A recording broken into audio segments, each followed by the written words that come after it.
Chapitre 6. Enfants, obéissez à vos parents selon le Seigneur, car cela est juste. Honore ton père et ta mère, c'est le premier commandement qui est une promesse, afin que tu sois heureux et que tu vives longtemps sur la terre. Et vous, pères, n'aigrissez point vos enfants, mais élevez-les sous la discipline et l'admonition du Seigneur. Serviteurs, obéissez à vos maîtres selon la chair, avec crainte et tremblement, dans la simplicité de votre cœur, comme à Christ, ne les servant pas seulement sous leurs yeux, comme si vous cherchiez à plaire aux hommes, mais comme des serviteurs de Christ, faisant de bon cœur la volonté de Dieu, servant avec affection le Seigneur, et non pas seulement les hommes, sachant que chacun, soit esclave, soit libre, recevra du Seigneur selon le bien qu'il aura fait. Et vous, maîtres, agissez de même envers eux, et laissez les menaces, sachant que vous avez, comme eux, un maître dans le ciel, et que, devant lui, il n'y a point d'acception de personne. Au reste, mes frères, fortifiez-vous dans le Seigneur et par sa force toute puissante. Revêtez-vous de toute l'armure de Dieu, afin que vous puissiez tenir ferme contre les artifices du diable.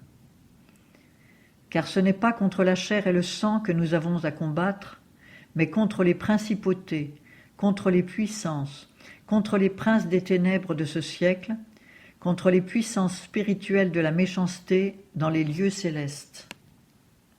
C'est pourquoi, prenez toutes les armes de Dieu, afin que vous puissiez résister dans le mauvais jour, et qu'ayant tout surmonté, vous demeuriez fermes.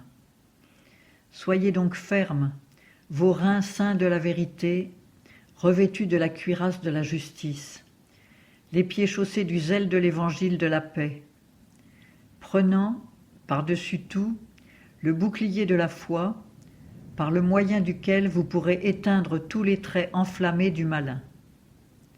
Prenez aussi le casque du salut et l'épée de l'esprit, qui est la parole de Dieu.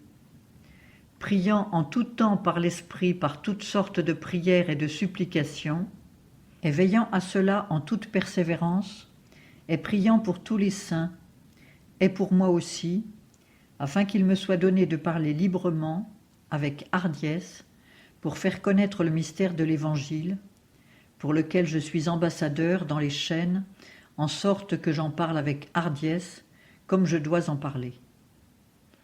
Or, afin que vous sachiez aussi ce qui me concerne et ce que je fais, Tiquite, le bien-aimé frère et fidèle ministre dans le Seigneur, vous informera de tout.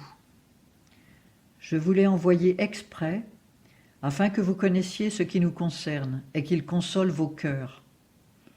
Que la paix et la charité avec la foi soient données aux frères de la part de Dieu le Père et du Seigneur Jésus-Christ. Que la grâce soit avec tous ceux qui aiment notre Seigneur Jésus-Christ dans l'incorruptibilité. Amen.